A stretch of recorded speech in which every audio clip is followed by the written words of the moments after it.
Rome conquered the known world through discipline, engineering, and merciless strategy.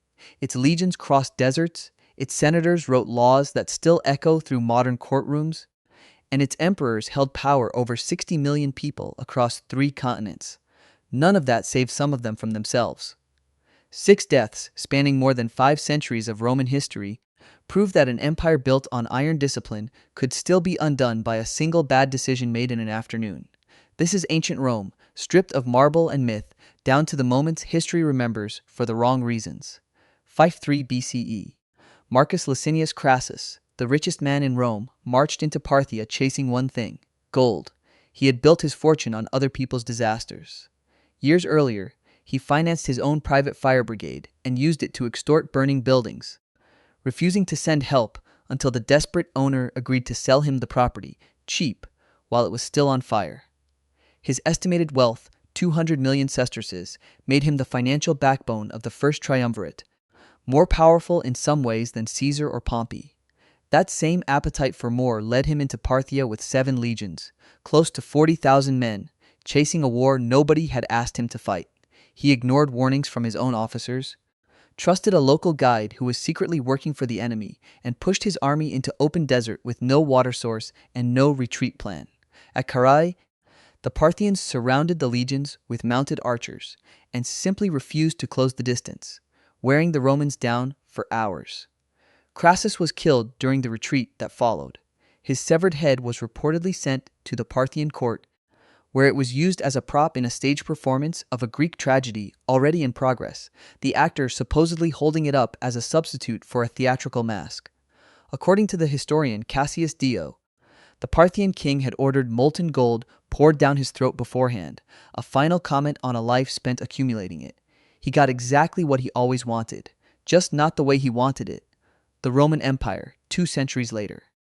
Ambition still killed just as efficiently. This time, it came with a receipt, 193 CE. The Praetorian Guard had just murdered Emperor Pertinax, and the empire needed a replacement. So the Guard auctioned the throne to the highest bidder. 2 wealthy senators showed up outside the Praetorian camp and began shouting competing offers over the walls, each trying to outbid the other for the title of Emperor of Rome. Didius Julianus won by offering 25,000 sesterces to every guardsman, roughly 300 million sesterces in total, a sum he did not fully have and would spend the rest of his short reign trying to raise. He walked into the Senate afterward and was declared emperor, purchased the same way a man might buy a villa. The public despised him from the first day. Crowds threw stones at his procession, provincial armies refused to recognize a throne bought at auction, and within weeks, 3 separate generals across the empire had declared themselves emperor in open rebellion. Septimius Severus, commanding the Danube legions, marched on Rome fastest and reached the city gates before Julianus could organize any real defense. The same Praetorian Guard he had paid simply opened the gates and abandoned him without a fight, refusing to die for a man they had only sold the job to. Julianus reportedly spent his final days issuing desperate orders that nobody carried out, including a request that Severus be declared co-emperor, which arrived too late to matter. He was found hiding inside the palace and beheaded there, 66 days after the purchase went through. He spent a fortune to rule Rome. Rome charged him his life as change, the 4th century. Emperors weren't only dying in battle anymore. Some managed it during a diplomatic meeting. 375 CE, the frontier city of Brigetio on the Danube. Emperor Valentinian I met with envoys from the Quadi, a Germanic people he had spent years provoking. The Quadi had come to negotiate peace after Roman military engineers kept building forts on land that treaties had explicitly promised would remain theirs. Their king, Gabinius, had already been assassinated during an earlier round of talks, invited to a Roman banquet under a promise of safe conduct and killed there instead, a detail the new delegation clearly had not forgotten. The envoys arrived cautious, expecting hostility, and got it immediately. Valentinian, described by the contemporary historian Ammianus Marcellinus as prone to violent rage even by the standards of Roman emperors, listened to their complaints for only a few minutes. He began shouting at the delegation, according to Ammianus, working himself into such fury that his face changed color, first flushing red, then darkening toward purple. A blood vessel burst somewhere inside his skull mid-sentence. and he collapsed in front of the same envoys he had summoned specifically to intimidate. His guards carried him from the room, but he never regained consciousness, dying within hours of the outburst. Physicians in the room could do little beyond keeping him comfortable, since there was no understood treatment for whatever had happened inside his skull. He was carried to a private chamber where he lingered for several hours without regaining speech, surrounded by generals who had, only that morning, been discussing his next military campaign. The peace talks technically succeeded. The Quadi delegation left with their grievances heard, and the emperor did not survive hearing them. 11 years earlier, another emperor had already proven that a tent could be just as fatal as a battlefield. 364 CE, Emperor Jovian, only 8 months into his reign, stopped for the night while traveling through Dadastana, a minor town in Asia Minor. His tent had been freshly plastered that same day, the walls still damp, and his attendants placed a brazier of burning charcoal inside to speed the drying and keep the emperor warm through a cold night. By most surviving accounts, Jovian had also eaten an unusually heavy meal and had been drinking wine steadily before retiring, leaving him slower to notice the air in the tent growing thin. The tent flaps were sealed tightly against the cold, trapping everything inside, and no attendant thought to check on the emperor again once he had settled in for the night.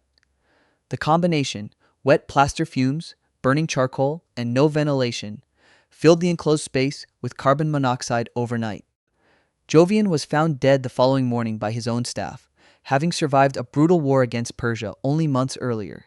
He became one of the very few Roman emperors killed by interior decorating, rather than any human enemy. His death was so sudden and so quiet that some Roman writers at the time initially suspected poison, since nobody expected an emperor to die from breathing his own bedroom. An official investigation eventually settled on the plaster fumes and charcoal as the likely cause, closing one of the shortest and strangest imperial reigns in Roman history at just 8 months. He survived a war against Persia. He did not survive a paint job. A century earlier, one emperor's death came from something no general could plan for, or defend against. 283 CE. Emperor Carus was deep in Mesopotamia, pushing toward the Persian capital, having already captured the major cities of Seleucia and Ctesiphon in a single campaign season. The war was going better than almost any Roman invasion of Persia before it, and Carus had pushed his army further east than most emperors dared. According to several Roman sources, a violent storm broke over the camp one night, thunder rolling continuously for hours across the open plain. Carus was struck and killed by lightning inside his own tent.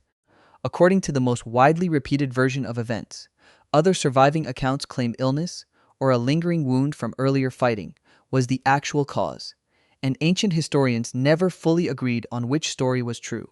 His soldiers, deeply superstitious about a commander struck down mid-campaign, took the death as a divine warning against advancing any further into Persian territory. The invasion, one of Rome's most successful pushes into Persian land in a generation, was abandoned within days, and the army turned back toward Roman borders. His own son, Numerian, took command of the retreat and would himself die under mysterious circumstances less than 2 years later, discovered dead inside a covered litter, with his own guards claiming they had simply failed to notice for days. Nobody agrees on how Carus actually died. The empire he was building simply stopped moving forward either way. By the 5th century, Rome's eastern half was still producing emperors, and one of them may have died in a way almost too grim to fully believe. 491 CE. Emperor Zeno of the Eastern Roman Empire suffered what several later chroniclers describe as a seizure, or a state closely resembling death, during a period of heavy drinking. Court physicians pronounced him dead, and following standard practice, he was sealed inside the imperial tomb the same day, without the usual extended period of mourning and verification that Roman custom typically required. According to accounts written well after his death, sources modern historians treat with real caution, given how politically convenient the story was for his successors. Zeno woke inside the sealed chamber sometime later. Unable to break the stone seal or summon any help from outside, he reportedly resorted to eating parts of his own arms before finally dying of starvation days later. His wife, Empress Ariadne, reportedly heard cries coming from inside the tomb but made the decision not to have it reopened. She had already remarried within days of his apparent death, a political marriage that conveniently secured her position as empress a second time. Later Byzantine writers, hostile to Zeno's memory for political reasons, may have exaggerated or invented parts of the account entirely, since a horrifying death made for a convenient story about a widely disliked ruler. There is no contemporary record confirming the details, only accounts written decades afterward by authors with reasons to make the story as grim as possible. How much of that story is true remains genuinely disputed among historians. What isn't disputed is that nobody checked.